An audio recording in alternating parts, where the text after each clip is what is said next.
Across Nairobi, there are many street markets like this one, where shoppers rummage through piles of second-hand clothes, bargaining for a good deal.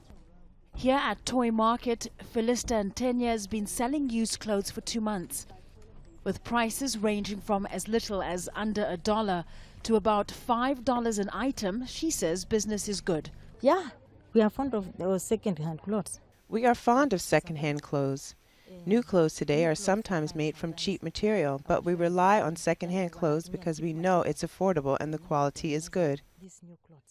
Government figures show that in 2014, second-hand clothing contributed $95 million to the Kenyan economy. That grew to $128 million by 2016. Oxfam says that in 2015, East Africa imported more than $150 million worth of second-hand clothes and shoes, mostly from the US and Europe. But cheap imported clothing hasn't made it easy for the local textile industry to grow, already struggling with poor facilities and a lack of money. There are, however, a few exceptions. One of them is this factory, which produces mostly high-end clothing.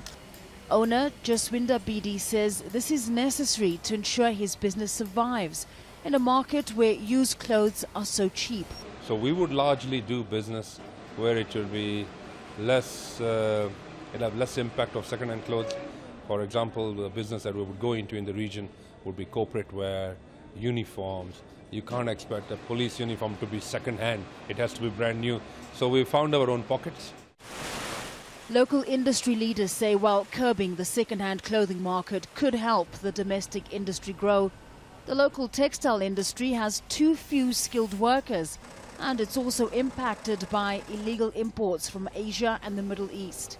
Some say a ban on the second-hand clothing market is not the solution. Market-driven policies are what are better.